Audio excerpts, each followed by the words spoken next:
All right, I'd like to welcome to episode three my good friend, my buddy, the head football coach, and I can say this now, Tom, the 2020 AFCA Coach of the Year of the Indiana Hoosiers, Tom Allen. Tom, how we doing today, brother? Man, I'm doing great, buddy. Good to see you again. It's always fun to talk to you.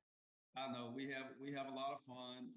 We're thinking back, and we try to do coaches in a little bit different light. And there were so many stories and things that we could tell about that think people don't know about you. And the first thing that came to mind because it was literally right after we met. So I tell people all the time, your family is like one of the best families, best people of all time. Well, you had three children, and when you first got to Arkansas State, you were like, hey, I want our kids to learn how to serve.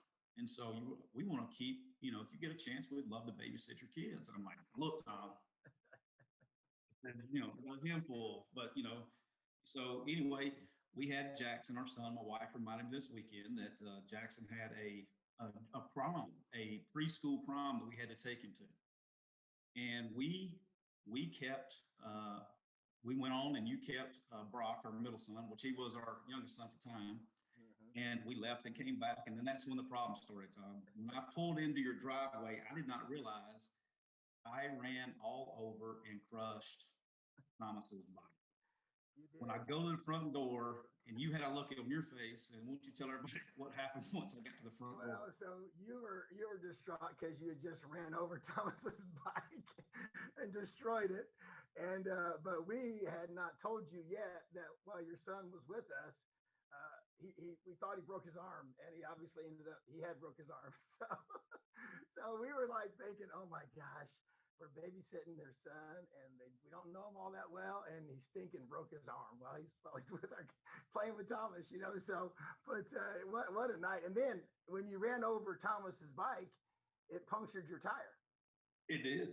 Yeah. It was actually technically it was my wife's tire, so I actually got to go with mine. It was hers. It was technically her car, so she actually got to take it and get fixed. But yeah, it was a bad deal. It's like one of those deals where I was dreading going to the front door. I know. And I think you were dreading answering the door, and we both kind of looked at. My wife was sick. Tracy was sick. I mean, she's just like, they're going to kill us. They're never going to trust us. I mean, we just getting to know them, and because I'm sure he and Thomas were horsing around. I mean, there's no doubt he was supposed to be watching him, but Thomas was obviously younger at that point. But still, unbelievable. I'm like, good grief. I think we kind of looked at each other and just called it even after that, right? That's right. We did. Hey, all right, we're good. We're good.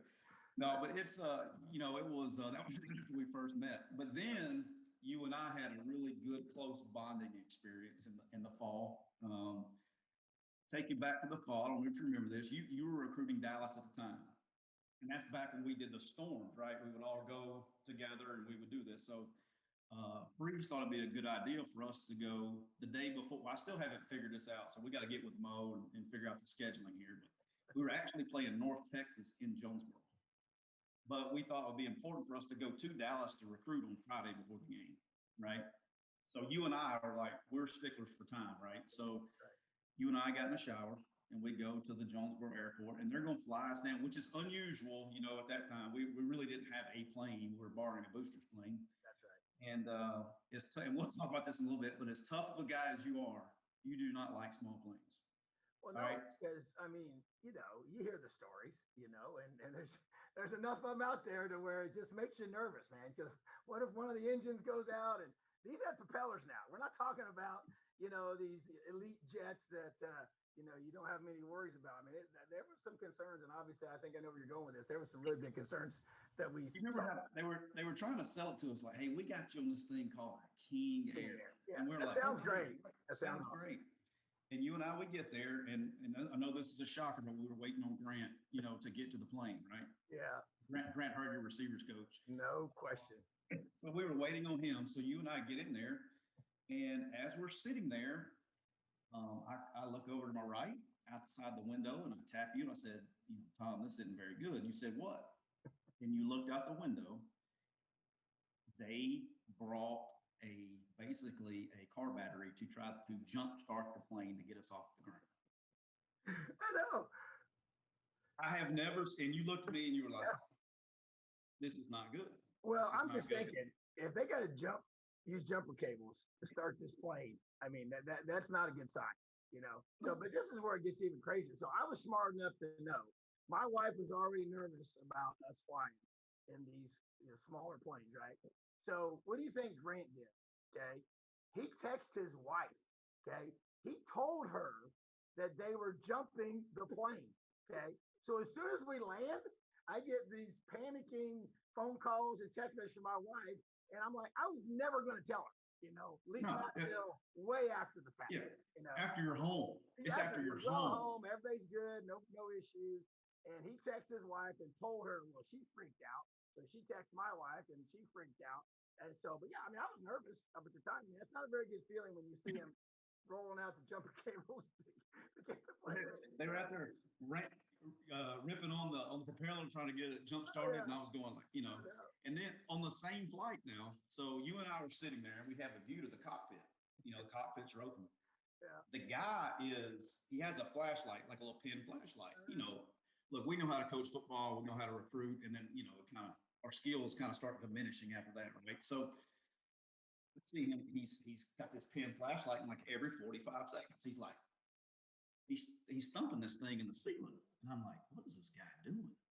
And so we go, and I don't know if you remember, we start to land, and it's like when they turn the lights on, there was snow outside. Yeah. It was snowing. It was like we were landing at DFW, but it was like November or whatever it was. But we land. I said, hey, if you don't mind me asking, what were you kept hitting that flashlight and you were thumping something on the roof? What was that? He goes, well, didn't want to scare you guys, but we forgot to de-ice the plane before we took off, and we just want to check and make sure that it was not icing up. And then you said the greatest line of all time. He's like, well, what's the plan? Like, what's the plan? What were you gonna do if it was icing up? I remember it was. I mean, you're at the mercy though. I mean, it's crazy. We laugh about it now, but I promise you, we weren't laughing then. No, it was not funny. It was not funny. What have you ever had anything else crazy happen on the plane? Oh yeah. And so, matter of fact, Arkansas State, it was just Coach Freeze and myself. And this one, it wasn't the same King Air, was it? Or was it different? I don't know. It was. It had propellers, and you know what though? It was actually smaller because I distinctly remember that we had the two pilots up front, and then we sat right behind them, and then behind us there was no seats. It was just our luggage. It was that small. All right. And so, and I've been in, like you said, we've been in these small planes before. So we take off, and I'm nervous, and I'm kind of like, I don't know now. So, and you go, and it's really, really loud, and it seemed way more loud than normal. And so we get up there, and we can't even hear each other talk. You kind of have to yell. So we're just kind of looking at each other like, okay. And so then we start banking, and you can see that we're turning around, okay? And they don't say anything to us, all right? And we don't have headsets or anything, so we can't talk to the pilots. And so we're turning around. So we're thinking, something's not right. So we come down, we turn around, and we land. And as soon as we land, the guy, the pilot was on the right, which is the co-pilot, not the one flying it. He turns around to us and he yells at us. He said, "The door was open." We were like, "What? Are you kidding me?" He's like, "I had to hold it shut so we could turn around and land and get it closed." I'm just like, oh my gosh. I turned to Freeze. I'm like, give me a tranquilizer. Wake me up when this is over. This is unbelievable. And so, yeah, the door's open and we're in the air. I mean, we're flying in the air. Door comes open and he's holding it shut, gets himself to land. And then they get it shut, get us secure, we take off again. I'm just like, oh my gosh, it's unbelievable. Now, I for sure, I didn't tell my wife about that one for a long time because she's never going to let me fly again if I told her that one. So it's crazy. Well, if she hasn't heard it by now, you may not be able to get back on the plane anymore. That may have been it for you. There's no doubt. So it's crazy stories. All right, so we say all this to set this next part up. So you are like the definition of tough guy, right? You're mentally tough, physically tough. You're a man's man. Got a whole new respect for you though, starting back in the Arkansas State days when we had these things called fantasy camps. So for those people that don't know what a fantasy camp is, we would have boosters and fans would come in and we would, treat them like players, and we had practices and things like that. So we were going to do just like this fun little activity like the coaches and, boosters 7-on-7. And my man TA comes out, spatted up with eye black on, And I mean, no mercy. You were going after it. Now, everybody's like, oh, yeah, I played a pickup game or two and things like that. Tom, why don't you tell everybody exactly how hard you went after it that day? What was the, what, let's put it like this. Where were you that night? Well, the day ended in the hospital. Okay. And that was not part of the plan when the day started. But, and I'm just, I mean, honestly, you know, I guess you can say, I'm kind of a one speed, that's full speed. That's all I know. That's what I do.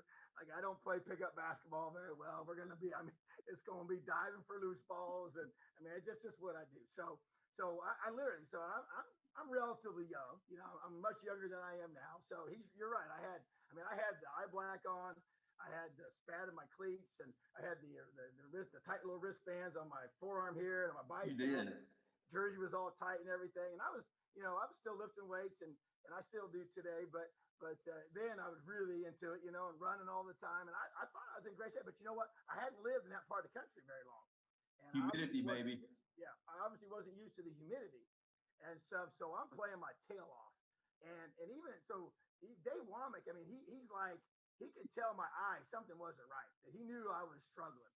And so basically, long story short, I mean, I dehydrate.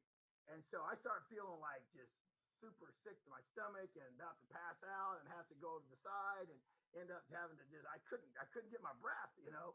And so long story short, I ended up in the hospital for 3 days. Okay. I had renal failure. Okay. So, I mean, it was serious. And so I got so dehydrated and lost so much water that, I mean, I was in trouble. You know, they had to literally, the ambulance came. I started going into convulsions with my body, just started doing those total body cramping, you know, type deal, and which I'd seen players do that. I've never experienced it in my life, and it's no fun at all. And so it was a bad deal now. And like I said, three days in the hospital and a ton of IVs back in my system, and so my body just did not respond very well. I guess I was much older than I thought. Well, the thing about it is, I remember it was like, well, you know, Tom's cramping. Okay, let's get him some water. Then the water turned in. Well, Tom's cramping pretty good. So then it goes, okay, well, they'll get IV. Well, the ambulance is coming. I was like, well, they got to get him a couple IVs. And then my wife reminded me this weekend that you were diagnosed with acute renal failure. Yeah. And I was like, I mean, it wasn't good. It wasn't good. Yeah, I wasn't faking it. So no, faking. It got to be. We can laugh about it now, but it wasn't very funny at the time. Dave Wonk will tell you he was concerned. He thought I was in real trouble. Yeah, he was. Well, that's when I got concerned because Dave, you know, Dave Womack, and that's, you know, Kane, for those that listened last week, that's Kane Womack, father. Well, he's a very serious guy. And when he actually gets worried, it's like time to start worrying. So, but you also have, and I'm talking about when I say intensity, you're full speed, no, you know, all brakes, no gas. And then I will tell everybody this: if you do play pickup basketball with Tom, just make sure you're on his team. Don't be on the other team. If you're on his team, you're gonna get fouled. You're gonna get fouled pretty hard, and you're gonna yeah. You'll be uncomfortable. I guess you'll be uncomfortable. Oh, there's gonna be some uncomfortable. But just as long as I always try to get on your team, that was my whole goal. I didn't really care as long as I was on your team. So I was like cheering for you after that. But I have also seen you get a tooth knocked out at practice. I have done that. How many teeth are we up to getting knocked out at practice? 3? Yeah. Well, then what you're talking about, I got 3 knocked out in that moment. So here's what happened. So, when we were doing the whole, you know, doing the drill and everything, and I jumped on the player. Well, when you jump on a player and your mouth hits their helmet, you know, helmet's gonna win, mouth loses, right? So my 2 front teeth are already crowns. They're fake anyways. I got those knocked out earlier from wrestling and then another football thing. So, but the real painful part of it was this 3rd tooth on the side right here.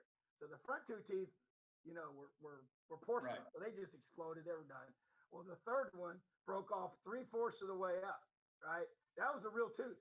Okay. So you know how that nerve was exposed. That was the most painful thing I've ever experienced in my life as an athlete, adult player, because that was early in practice. I stayed out there and I coached the rest of practice. And that was back when we had position meetings afterwards. Right. Try to talk with your front 3 teeth missing. There's a lot of air. It's hard. You look stupid. You know, I look like an idiot. Okay. I had to keep coaching. I was they gave me some aspirin to kind of dull the pain a little bit or whatever, but that was it. And then I had to go to the dentist that night after meetings and have a root canal. Okay. And so, I mean, that one was a valuable lesson. Don't dive on a pile of players because you either better be wearing a mouthpiece or you better just not do that, because that got real expensive, although it was workman's comp because it happened during practice. But it was like 8 months of this false tooth I had to have and all this, I had all these surgeries in my teeth. It was terrible. So well, here's the thing. And here's the thing that people are just like, oh, he just jumped on pile. No, it's not simple as him just jumping on a pile. We were doing, I guess we would call it these days for everybody, Oklahoma drill, I guess is what you would call it for everybody. But it's like I think we had like 4 defensive players versus 4 offensive players. And it was, meeting the whole toughness drill, right? And the ball came out. Yeah. And your guys were not responding like you wanted them to get the ball. And so you came in from the top row, like Jimmy Superfly Snuka from the top row, and you dove into like 8 padded players, like you were just, like it was one of your days, and then you came up without teeth. So it was I know. I love it, man. I mean, people think like, oh, he's an intense. No, this guy really is. That's it. That's who you are, baby. So, but you already answered the next question, because I was about to ask you what the most pain you ever, because I thought that's what it would be, the most pain you've ever been in an adult, but like an exposed tooth. Ooh. So, all right. So, one thing I want to talk to a little bit is, you get a chance to, really do. It's really a coach's dream. I'm actually getting to do it now because of my new gig, and I've always wanted to be able to coach my kids, right? And growing up and in our profession, it's you just don't have time to be little league coach and things like that. And you've actually got to be able to coach Thomas, as a college coach. So I know it's a very special thing, and that's what everybody asks and all that stuff. But have you ever had a moment to where it's like you had this like switch back from dad mode to player mode, like you want to get on him like he's your son, but you got to remember he's a player? You ever had a moment trying to switch back and forth between player mode and dad mode?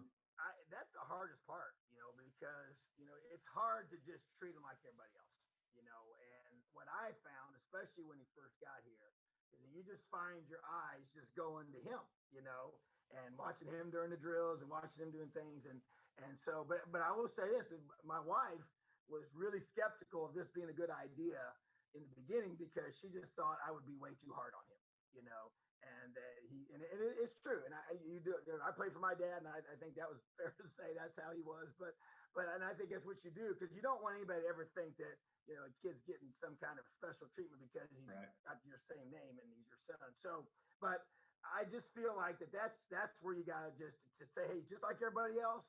Well, that's just not going to happen. He's always going to be your son. So, yeah, I rip his tail pretty good, and he's used to it, and he understands that's part of it. But I tell you, it's when he's had a couple injuries, that's when the dad part has really gotten hard. It's hard, and you just gotta, you can't just quit being the head coach, and you just can't focus on him solely. You got to treat it like every other player that gets injured, and that's part of it.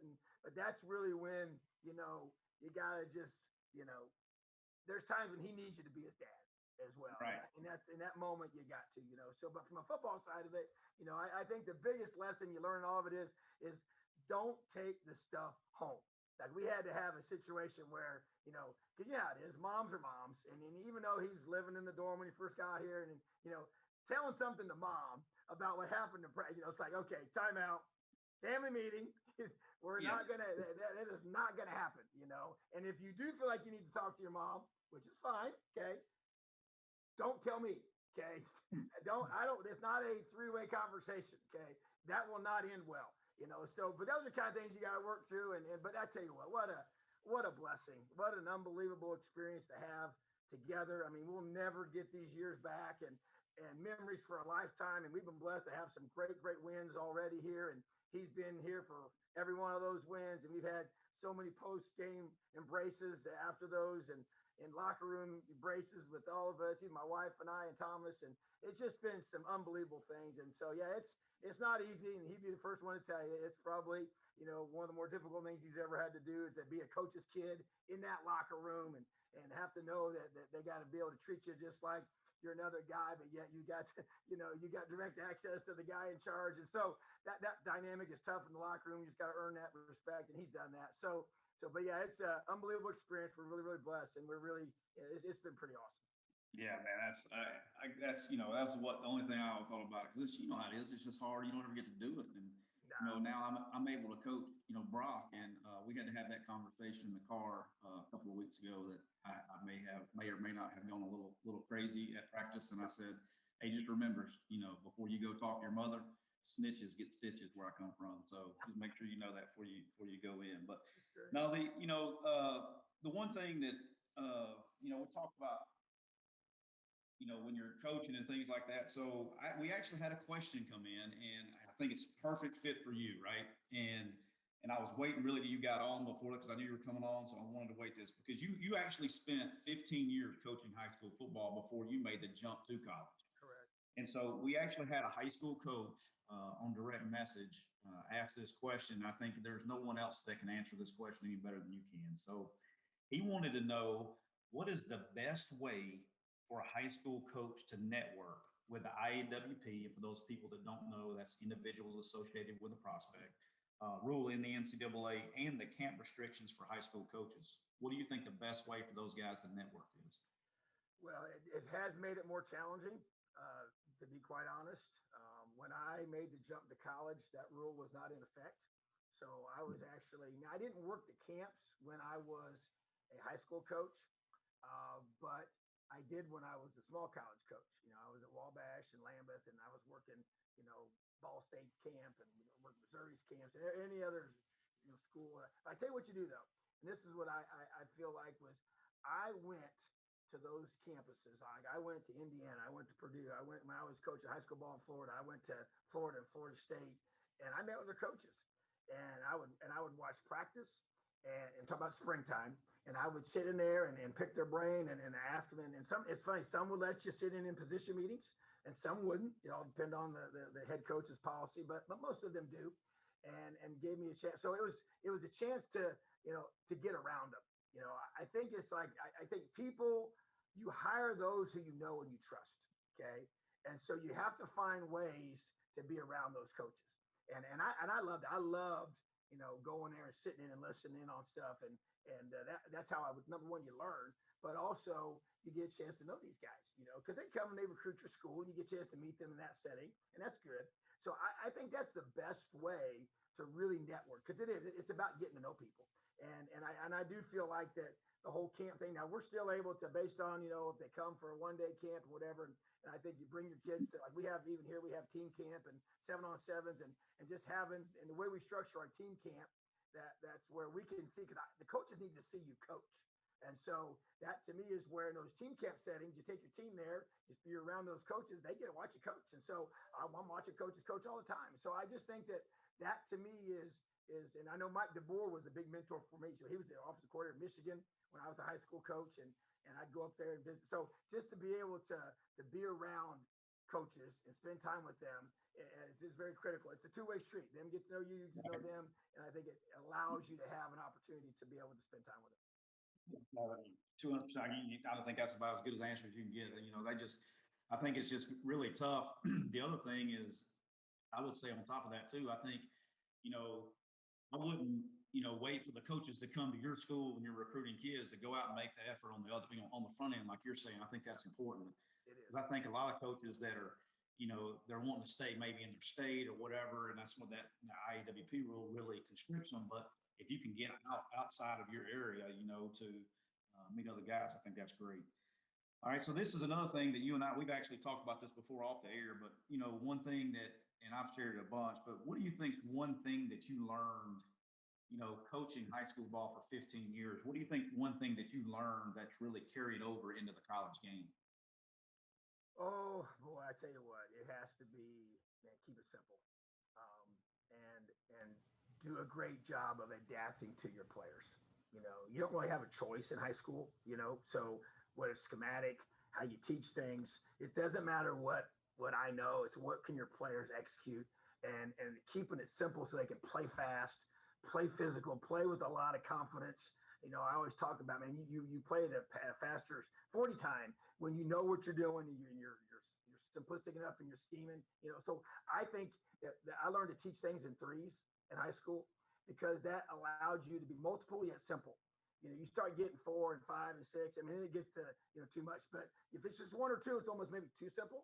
But it needs to be multiple yet simple. So I've kept that philosophy my whole coaching career in college. Defensively is, man, I want a team that can execute and play at a high level. And as offenses have gotten more spread and more tempo themselves, that's been even more important for us to play that way. So I learned that principle in high school, and I've never left it.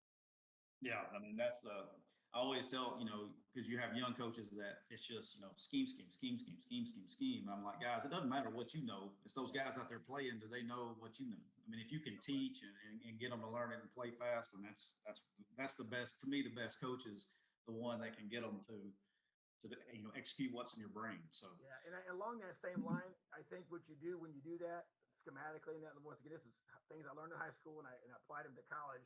To keep it simple was to focus on conceptual, principles of having concepts that you taught, and then let the changes be built into your system. That way, right. The players don't have to, well, this call means this means this. And no, if you have the variance built into your system, then you create those differences that you're presenting to the offense. I'm talking about defensively here now. And without the players even realizing that's what they're doing. Okay. That's right. Just what they do. They're just running your system, but the variance is built into the system. So conceptually, you're not given the same look all the time, but to your guys, it's simple because they learn the concept.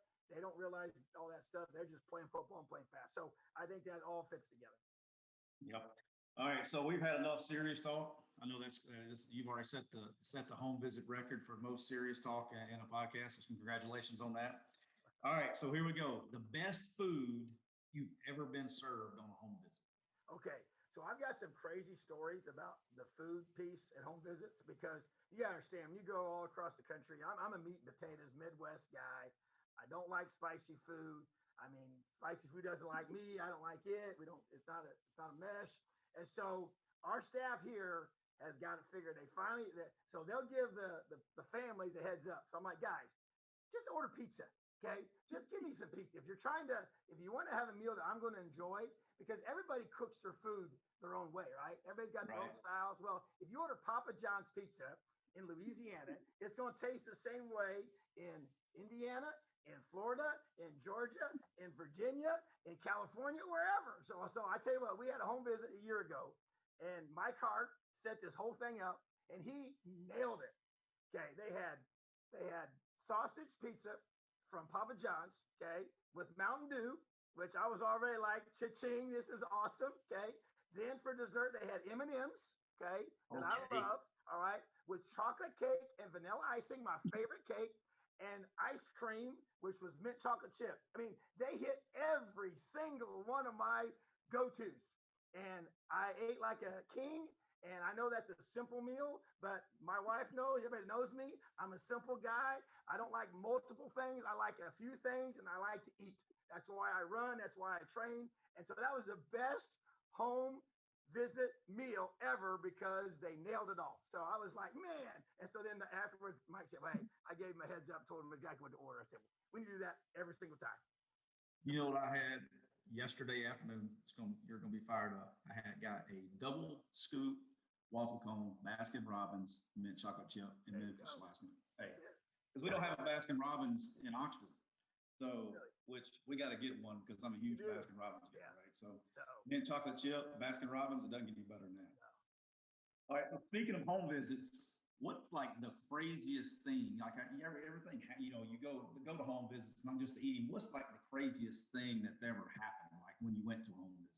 Well, so we went to one in South Mississippi, and awesome family, amazing people. Okay, but they had horses. Okay, so when you go on a home visit, okay, you just do whatever you got to do to keep mama happy, keep the family happy, and keep just make everybody happy, right? Do whatever you got to do. Okay, so they wanted me to ride a horse. Well, I don't ride a horse. I've never ridden a horse in my life hardly. And so I'm getting on this horse, and I can't control the horse. I mean, I can't get it to stop. I can't get it to turn. They're trying to tell me how to talk to the horse. Well, he ain't listening. Yeah, I might have been talking, but he wasn't listening. So he runs me right into a tree, knocks me off the horse. I mean, it's just like I'm telling him, whoa, and this, and he ain't slowing down, and I'm freaking out. But Grant was there, Mo was there, Freeze, they're all there, laughing their tails off at me as I about get my head taken off, and all these. It's unbelievable. And then we get back in the house, and Grandma shows up with moonshine. Okay, homemade. I'm like, what in the world? And so I don't drink nothing, so I didn't obviously partake. But I'm just like, awesome people, unbelievable. But that one took the cake for home visits, and there was other stuff that happened too. It's crazy. And by the way, there must be something in the water because with moonshine and horses, both of those kids played on Sundays. So it must be something. Hey, they must have something right in the water. No doubt. There's no doubt. Oh, that's great. Oh, I already knew that one. That one made me feel out. As soon as you started, I was in trouble. All right, so I asked this question to a few different coaches already, and I mean, it's one thing that it's like a topic I'm going to probably ask every week. What's the one play in your career? Okay, one play in your coaching career that you wish you could have a redo on, that you could get back. You know what I mean? It's like we always remember those. I do. Well, but the ones that when they go right, you don't think about them. That stick out. Well, I gotta go all the way back to Drake. Okay, we're playing Dayton. Okay, the last game of the season, and conference championship ramifications. Everything's in play here, and we are winning. And they were favored, but we had played great. And we stinking give up a touchdown on the last play of the game. And I've replayed that. I tried it because the quarterback was really athletic. They had a couple really good receivers and whatever. So we had this and that and tried to double cover this guy. And we had to keep a spy on the quarterback. And you really wanted to drop 8 or 9 if you could, but you do all that stuff. You put it just unbelievable throw. Guy makes some unbelievable catch, and you just want to just throw up. You're sick to your stomach, and you hate it for the kids. You go back and think about how you would reconfigure everything and call this different, or do that, or whatever and stuff. But yeah, it's we had some at Ole Miss too, where you had some crazy endings of some games where you're just like unbelievable. So yeah, you do this long enough. I mean, you've had great wins, you've had just heart wrenching losses. You got your tail whipped, ruthlessly at times, and so. It's just part of it. Keeps you humble, So it does that. This is a very humbling game. Yes. But all right. So who do you think, in your honest opinion, who do you think has done a better job turning around an Indiana program? Would it be you or Norman Dale at Hickory High? Oh, it's Norman Dale. Not even close. What a movie, huh?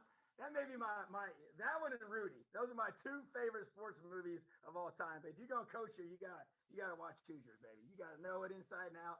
I've watched that thing hundreds and hundreds of times. I love that movie. All right, so you've told all the people, all of your friends. Tell us about the gym. Tell them your interesting facts about the gym on the movie Hoosiers. Well, so the gym that they use for the movie is in Knightstown, which is I'm from Newcastle, which is just real close, not that far away. So when I was in grade school, we raced Pinewood Derby cars in that gym. Okay, so I'm in 6th grade. I'm in the Cub Scouts.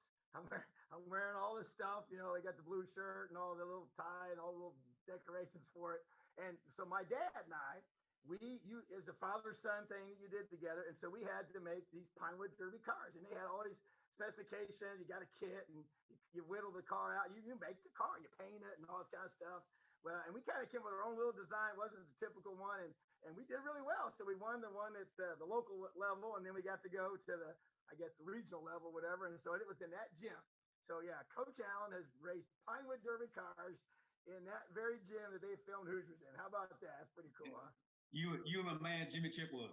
That's right, man. On the same court. Driver, he made all those shots from. I was just racing a little bitty car, weighed about 2 ounces probably.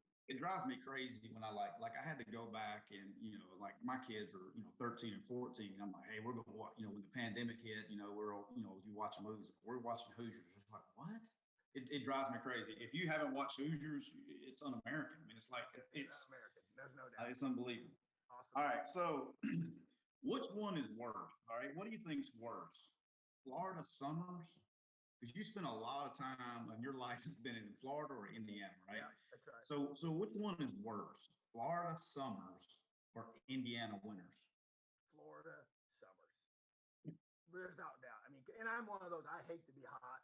I mean, you can't escape it. Like it can be 10 o'clock at night and it's suffocating, you know. And so at least, you know, in the wintertime, you can kind of, you know, go inside and warm up and make a fire or whatever, put a coat on, you know, everything else. But yeah, when you're hot, you're hot. You're pretty much hosed, you know. So, but no, it's that to me would be definitely. I'm literally just the opposite. I couldn't get any more opposite of that. So saying that, because I love to mess with him. So Oh yeah, I know where you're going. is my man Grant Hurd, is he still as soft to cold weather or has he thickened up a little bit? Soft as a baby's butt. I mean, he is. It's embarrassing. You know, I'm like Grant. I said it's only 50 degrees. If it gets below 60, you know, dude, he thinks his lungs are going to freeze. He comes out to practice with this stocking cap and earmuffs and all this stuff, gloves, big old thick gloves. Not just like I might wear some nice, thin, sleek looking gloves because you're dressed for the occasion, right? And he's unbelievable. I mean, so yeah, you know, he's a big sissy. No, there's no. He's been that way ever since I met him, and his blood has got not any thicker. Well, but it's crazy. You're right. I mean, it gets below room temperature, and he's in a parka. So it is what it is. Yeah. All right. Who's the best quarterback? You know, and you're a defensive guy and you've coached a lot of ball. Who's the best quarterback you've ever had to coach against in college? Well, it's Johnny Manziel. I mean, because here's the thing. So we played him twice when I was at Ole Miss, and we were at Ole Miss, and we had to beat both times. And it was a situation where we played them 2 years in a row at home. That was the first time they came into the SEC, and so the way the schedule was set, they played them in Oxford both years in a row, and I mean it was like deja vu. I mean, I'll never forget. We had them pinned down, the first time on the 1 yard line. But it's probably inside though. We thought we got a safety. We thought he had safety. Yeah, thought a safety. They gave him the ball at the half yard line or whatever. Third and like 25. Okay. He throws a rope to Mike Evans right in front of our bench. And 6'5" Mike Evans just toe taps, catches the ball over our corner, who was really, really good. Okay. And right in front of us. And then 70 yards later, touchdown. And they beat us. Okay. The very next year, we're playing our tails off, doing a great job, always good things. You know, come to the end, he got the ball in his hand. So, I mean, collegiately, I mean, I know he didn't, you know, whatever professionally, but that guy was just absolutely in his element. In that system, collegiately at Texas A&M, that guy was unbelievable. Best one for sure. Yeah, I mean, and it's like, you know, then they hit the 7 route out of trips. Oh, yeah. Guy's on his back foot and just throws a dime. No, I mean, he really was. He was playing at an extremely high level in that 2-year period. It's unbelievable. That game, that one. Very again, there's a bunch of them that stick out over here. Here's the thing, though, too. We had Mike Hilton is a great football player. I mean, he's proved it at the NFL. Still playing. He's who we spied him with, and he couldn't. I mean, we just could never. We just couldn't have any answers. So he was very frustrated to go. Yeah.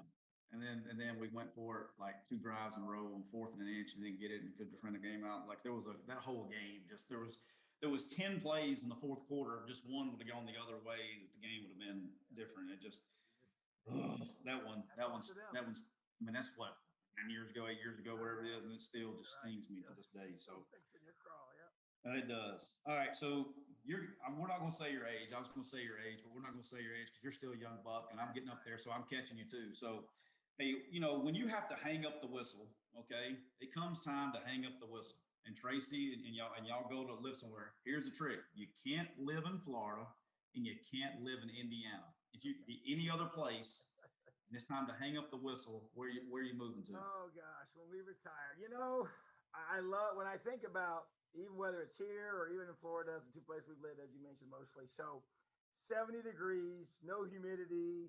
You know, I think of that now. I maybe could be wrong, but San Diego, California. San Diego. That's what now I've been told. I can't say that I know this, but I've been told that's that kind of, window is pretty prevalent most of the time. So that sounds pretty good to me.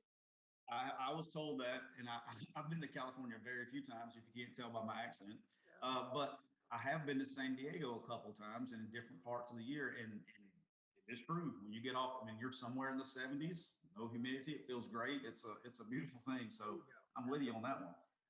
All right, so a really important question: Ford or Chevy? Oh, Ford.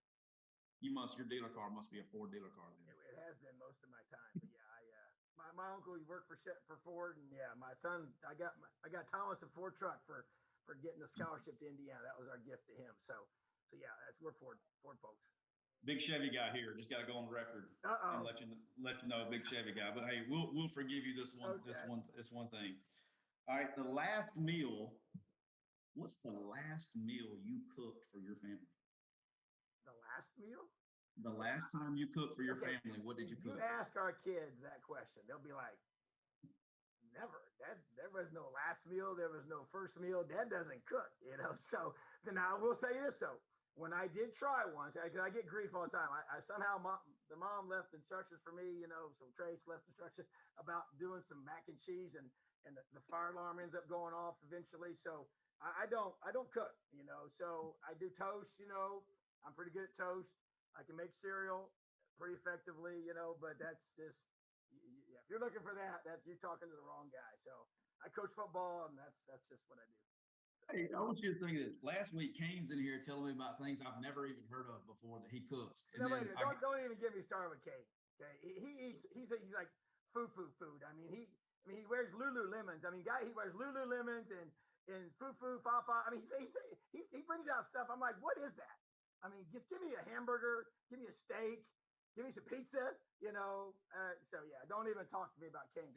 Yeah. So I can't even just pronounce of the stuff that he eats. So I couldn't either. My eyes have been drilled out all week because of how I pronounced the food that he was. I still don't even know. It's for some egg thing. I don't even know what it was, but yeah, whatever. he tried to tell me he cooks that, and I was like, yeah. Yeah. All right, so I can't tell you. I will tell you. So I can now. It's legal. So the Penn State game this year. Okay. Yeah. First game of the year. I may or may not have had the Hoosiers straight up. I just may or may not. Just depends on who you ask. So I was first of all, great game. What's going through your mind? So the last play of the game, you go for two. I knew you were. You were going to check up. I like how the kicker came over, like, talk to you. Yeah, I just like, go sit down. Go sit down. You're done for the day, We boss. don't need you tonight. Yeah. You kicked your last ball today. So when he reaches the pylon, and I'm talking about, I don't know if it could get any closer. I know. Okay, did you ever have? And it was a long Oh yeah. replay. I tried to find a TV copy earlier. I was just going to see like how long it was. It felt like an eternity. I mean, Yeah. what's going through your mind? I mean, Well, you go through it, and you've been in those situations. You're on the field, you're talking to the guys in the box. Hey, what are you guys seeing? What are you guys seeing? And so now the good news was they did rule touchdown on the field, so that gave us one favorable piece. But I didn't know. I mean, you go through now. When I watched it again, I'm like, okay, because they didn't have a pylon cam, okay, and so I thought that the ball crossed the plane before it even hit the pylon, okay, and so. But you're watching the replay and they're showing different angles. So, but you're at the mercy of the call. And the guys over there looking in the screen, and it just seems like it's taking forever. So I'm grabbing our guys and I'm talking to them. And I said, guys, hey, no matter what happens, I said, we're just going to stay together. No matter, because I didn't know. And so, right. But I felt good because I felt like, you know what, but then also we've all been hosed enough with the calls to where, you know what, it's just their opinion. But it was definitely a close call. And I think everybody would agree with that, So, but what an unbelievably athletic play. I mean, Michael's left-handed. So to reach out with his right hand, his non-dominant hand, and even hold on to the ball and to just completely lay it out, I mean, completely flat to the ground, laid out, jumps. So it's just an unbelievable play. So, yeah, but it just seemed like forever that they're going to make that decision. Well, on behalf of, since I could this year, could legally wager on games this year, on behalf of all the people who bet on games, we would all like, I'm going to represent them and thank the Indiana Hoosiers, because I know you have no idea, but y'all were like undefeated against the spread this year. And so a lot of people love some Tom Allen because you made them a lot of money this year. So you can't comment on that. So don't say anything. You just laugh. But I'm just letting you know that, earmuffs and blinders, baby. But they love them some Tom Allen and Indiana Hoosiers. It's crazy. All right, the best bowl game gifts that you've received. Like, what bowl gave the best gifts of any bowl that you've been to? Gosh, they all kind of run together. Where was it? We got like recliners once. That was Sugar Bowl. Was that Sugar Bowl? That was it. The recliners. That's the ones that had the plugs in it on the side? Yeah. All right, Tom, let me tell you something. I got to tell you, I'm glad you said that. Do you know what Aaron did? So when I was at Alabama, we went to the Sugar Bowl back-to-back years. One was the regular Sugar Bowl. We played Oklahoma, and then the other one was the college football playoff. And so I'm all fired up. We get this recliner, right? The greatest man thing of all time. When we moved from Tuscaloosa to Mobile, I'm like, moving the house, keep finding, like, where's the recliner? They forget the recliner. What happened? Threw it away. Oh my gosh. Oh man, you gotta be in charge, man. You're not in charge. I mean, Tom, I'm like, gosh. That's hilarious. I mean, I plugged my phone in it. It was you plug the recliner in to the. I mean, it's the greatest gift ever. I'm still hot about that one. And that was like 6 years ago. Text message and reprimand her for that. Please, can you tell her to get me another one? Because I don't know where. I don't think you can buy it. I don't know. I don't know. All right, so we here give you 2 tickets for you and Tracy. 2 tickets to any concert in the world. Like, you can go listen to anybody live, and we give you 2 tickets for you and Tracy. No kids, but just you and Tracy. Where y'all going? Who are you going to listen to? Chris Tomlin. Okay. I love Chris Tomlin. Yeah, he's awesome. Awesome person, great voice. Love his music. Yes, there you go. What would you sing with him if he asked you to come up on stage? Well, he is not going to because he would know better. But I would if he invited me. I guess I could lip sync it, right? You could. All right, here you go. Would you rather be more willing to grow a mullet for the whole season or shave your eyebrows before the first game? Oh, jeez. The mullet. Yeah. I'm not shaving my eyebrows, so. You just look surprised the whole time. You know what? Yeah. Hey, you would. Hey, what do we have to do to get you in the mullet for this year? Well, you talk to my hair because I don't know if I can pull that one off because my hair doesn't grow the way it used to. So it might take a long time to get to that style. Can we get a guarantee on home visit that if you win the national championship this year, you will grow a mullet for the 2022 football season? Sure, absolutely. That's what I'm talking about. So I may come up and start getting some rear ends and some at halftime. So we got to get that done. All right. All right. So the last question before we get to our good segments. Okay. All right, because we know how much you love IU, and we know how much you don't like your rivals. Okay, and I know you're one of the most, if not the most competitive human being that's ever walked on this planet. Maybe. Would you rather stand on the 50-yard line and take a punch from Mike Tyson in his prime, right to the face, or Purdue beat Indiana in water polo? Oh, I'm taking a Mike Tyson punch. I'm not letting us lose to Purdue in anything. Nothing. Not happening. So I guess I better just be ready. I've been hit hard. So. Wear a mouthpiece this time, though, okay? I will put a mouthpiece in. I don't want to wear a mouthpiece in. All right, it's time for our favorite segment, okay? Associate roulette, okay? You got 7 questions, okay? Right. You get to pick 2, so any random number between 1 and 7. I'll tell you who it came from and what the question is. Okay, 5. 5. 5 comes from a good guy, Tyler Feston. Okay. He hears that you were a standout shot put legend in high school.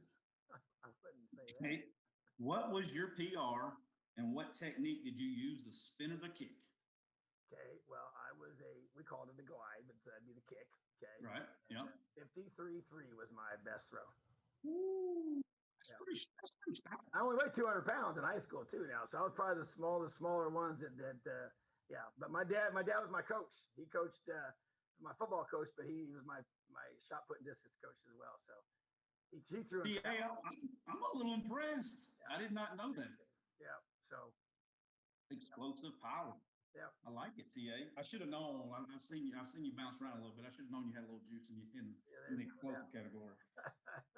All right. Question 2. What number are we going with next? Oof. 3. 3. 3 goes with my man Clay Karcher. Okay, he's been with me a long time. So this is kind of interesting because I actually know a couple answers to this one. All right, as a coach, okay, and because Clay was a coach's kid as well, they moved all around and all that stuff, right? So his dad, Ken Carter, has coached a bunch of places. He doesn't, he's been all over the place. So as a coach, it's hard to see your kids' sporting events growing up. What have you done to make sure that you see as many as you can? Well, I tell you what I did, and I vividly remember this with Thomas because he was a wrestler, and so I would take him to his freestyle wrestling practices, and I would sit there and make recruiting calls the whole time I was watching him practice. I did the same thing with our daughter who played club volleyball, and so she practiced in this facility even up here in Indiana. And so I would stand up on this whole balcony area that I could see over top of everything and watch her practice and then make recruiting calls. So that was a big way for me to be able to, I did that when I was here at Indiana. And so to maximize that. And then, what I would do is she played volleyball on Thursday nights a lot. And so that was a night where we could get a chance, for the week or even during, because it's the fall sport. And so be able to go watch her play as much as I could, which was hard, and then same with Thomas. So tell you what, the thing that really was awesome was we lived in South Florida. I was at USF as the DC. Thomas was playing at Plant High School, and I recruited a lot locally there. And so Coach Taggart allowed me to be able to go and watch, I recruit all day long, do our stuff. We were morning practice team, do things we had to do. And then I would go catch their practices in the evening or in the afternoon and stand up on the press box and once again, make recruiting calls and just be able to, just be able to try and be there as much as I could. And it was hard, there's no doubt about it. And I think what you got to do though, try and find a head coach that's got kids your kid's age, because they have kids your kid's age. They're very sensitive to that, and their kids are usually doing stuff too. So it just makes for a way better environment for them to be able to allow you to go and watch them, because it's tough, and they'll let you have your kids around. And Thomas came to practice, and I mean, everybody's we've been. So I just involve them in everything that we did as much as possible, and then just make time for them because it's valuable. It is. It's hard. That's the thing is like, they say God's greatest gift is unanswered prayers, but that's the one thing, with what I'm doing now is it's almost like my eyes have been like wide open to everything that I've missed, and it's like I got a redo to be a dad, man. It's great. And you enjoy see every second of it, man. And I can't, it's an awesome thing. And it's just very difficult in our profession, that, you miss a lot of things and you really don't realize what you miss until it's over. So it's been good. All right. So what, it's always the last section and you actually know this lady. So she put a lot of thought into this. Okay. So we started a segment called What My Wife Wants to Know. So it didn't take long. She was really good. So her question, that's my wife, Erin. yes. And her question was, when you are bringing in a coach for an interview, do you bring his wife in, and is she a deal breaker or deal maker when making a hiring decision? Well, I tell you what, yes, we do bring the wives in for our coaches when we interview them. And we've had a couple situations where maybe because of age of their kids or different things where it hasn't been able to work out, but that's been what we want to do. And so as we're meeting with the husband and him during our interview piece, our wives are taking them out to show the town and to dinner or lunch, a different plan for them, and to spend time with them, because I think that's a critical piece, because I feel like that, especially here with what we do, we're a big family, type of program, and faith and family is a big part of everything we do here. And so having a spouse involved and feeling a part of it and our wives feeling good about that person and the way they would fit with our staff, I think it's a variable. There's no question that, and we get together afterwards and we talk about, what they think, and it involves obviously both pieces. And so, because I think when you when you do this, and as you know, you spend so much time together that if you're going to have a true team that has chemistry and has togetherness, then that's majorly big part of that is the family piece. And so, yeah, so that's definitely something we do here. I know maybe every place may not do it that way, but that's what we do here. And I think it's an important part of the process. Yeah, I agree. I think, and you know, when there's no drama when you get home, it's even better because we got enough drama we have to deal with on a daily basis. So No question. no drama when we get home, even better. Sure. Well, Coach, I appreciate everything, brother, and I'm so happy for you and your success. And you know, I'm always pulling for you, and just I can't wait for the next year. We were actually, you know, it's kind of funny. It's like feel like I work with almost every single coach on your staff, so it's like you know we've all been together at some stops. So between I think there was before Kane left, I think you had like 6 coaches or something crazy that I'd worked with at some point in time. So love you guys, man. Wish you nothing but success, and thank you so much for being so generous with your time today. Well, love you too, buddy. Appreciate you, man.